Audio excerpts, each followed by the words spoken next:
Alright, the good guys are still on the quest to destroy the ring, and evil's on a quest to destroy good guys. So, hey, we got the two towers.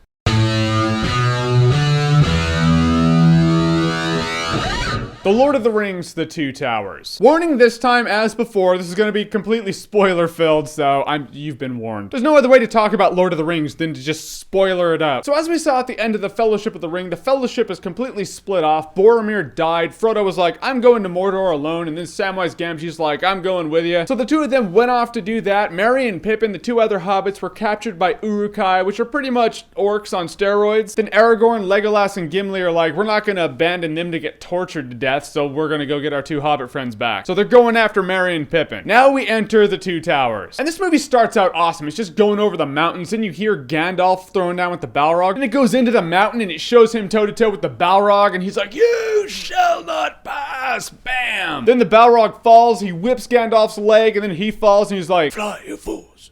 Then when he falls, the camera goes down with him and shows what he did, and he's the biggest badass in Lord of the Rings history. Gandalf is fighting the Balrog. He just grabs him by the collarbone. He's taking his sword and just beating the shit out of him. Digging his sword into him, sparks and fire flying out of the Balrog. Balrog smacking him around. Gandalf will just grab onto his horn. The entire way down the mountain, you're like, this is insane. The Two Towers is a great movie. It really is, but for my money, it's the sweetest scene in the entire movie at the very beginning. Now, the Two Towers more or less concentrates on the world of mankind and Rohan. Rohan or Rohan, however you want to say it, has King Theoden. King Theoden's like a good guy, but he's being controlled by Saruman. I'm gonna touch on Saruman a bit because I haven't touched on him yet, and he's really important, and you kind of have to talk about him. He was the White Wizard, you know, the head of Gandalf's order, but he threw in his lot with Sauron. Now Sauron's using him to make a big Uruk-hai army to wipe out the world of man because Sauron's learned rumors that maybe Isildur's heir is coming back. That ain't good, not for him. So yeah, just wipe out every human being that lives, you'll eventually kill Aragorn. That's pretty much the plan. However, one thing Saruman did not count on is that there will be another White Wizard. It will be Gandalf the White. Yeah, Gandalf the White now. He was King Awesome Badass before when he was the Gray. Now he's the White. Evil has no shot. But they showed that in the trailer. I thought that was a weird thing. I'm like, why would you show that? There are a lot of people out there that don't know that Gandalf is going to come back as Gandalf the White, or Saruman as he should be, however you want to see it. So it's the scene where Theoden's just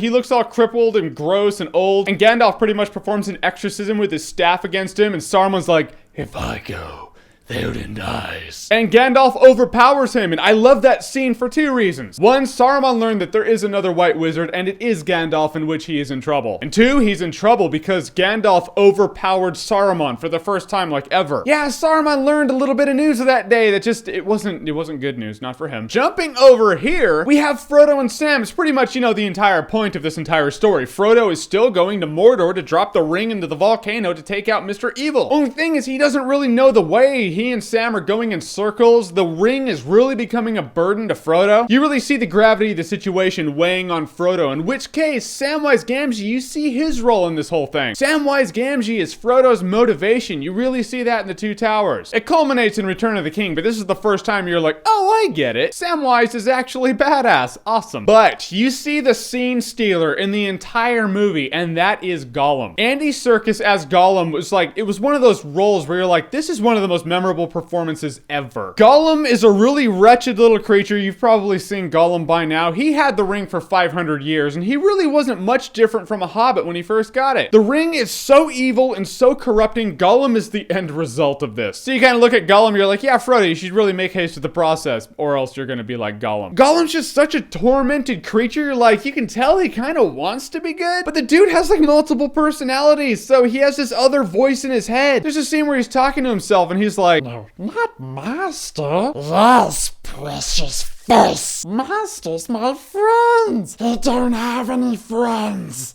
Nobody likes you. You're just like, that guy's got issues. He really does have issues too, but I love damaged characters like that. Gollum is pretty much the epitome of damaged character. Gollum was pretty much the character where people were like, yeah, the Academy needs to think about whether or not they should give an actor who did motion capture for a character an Oscar, because Andy Serkis deserved it, and I'm just saying. And upon all this, Frodo and Sam run across Faramir. Now, Faramir is actually Boromir's brother, and you don't see this in the initial theatrical release. You're just like, oh, Faramir feels like he has something to prove, but why? You learn in Return of of the King why, but in the special extended edition of Two Towers, you see why. Because his dad's a dick. So in the scene in the Two Towers when he's like, no, we're taking the ring to Gondor, you understand why. You just feel the weight on his shoulders where he's like, because my dad's a douche. Now, if there's one thing that slows the movie down a bit for me, it's actually the whole Merry and Pippin and the Ent thing. Now, Treebeard's an Ent. Ents are pretty much like walking trees, but they're tree herders. And he walks really slow with really long strides, and he talks really slow, which makes the scenes feel slow. Tree, I am no tree.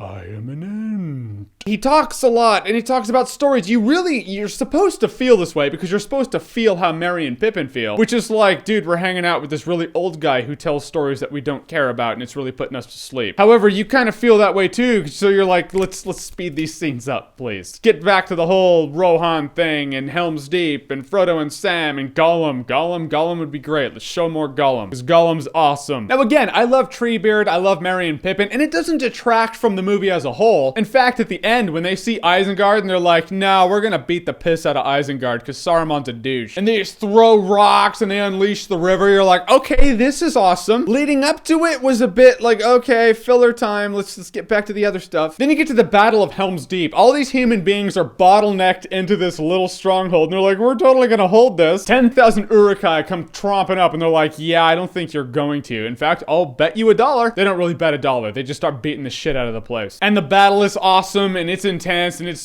the climax of the movie. You see, The Lord of the Rings The Two Towers is that middle mark. Fellowship of the Ring, it was really cool seeing this fellowship, the introduction to the characters and the world. You're just in awe for the entire thing. So The Two Towers, you're familiar with the characters, so now they're just in a dire situation. And it's really great and really cool. However, that's the immortal battle is, ooh, which one's better? Fellowship of the Ring or Two Towers? For me, I like Fellowship of the Ring more than Two Towers. I can watch Fellowship of the Ring every day. Two Towers is a great chapter to the Lord of the Rings trilogy. They take the dialogue and characters a little further. It's funnier than Fellowship of the Ring also. The dialogue between Gimli and Legolas has more humor to it. The movie itself has more humor in it. I suppose you need that. Otherwise, you'll be like, wow, from the Shire to this is almost culture shock. Things are just going very badly for the good guys. However, although I love Fellowship of the Ring a little more than Two Towers, the Lord of the Rings trilogy as a whole remains the pinnacle of epic. They're personally growing. The interaction between the characters is bigger. It's growing also. The friendship between Legolas and Gimli, that's growing, and it's a dwarf and an elf. That shouldn't happen, not in this world. Samwise Gamgee finds his role with Frodo. Frodo's just being burdened by this ring, and Gollum is the scene stealer. A couple scenes that slow down with the walking tree doesn't change the fact that The Two Towers is still completely epic and badass. And The Lord of the Rings The Two Towers is Awesometacular.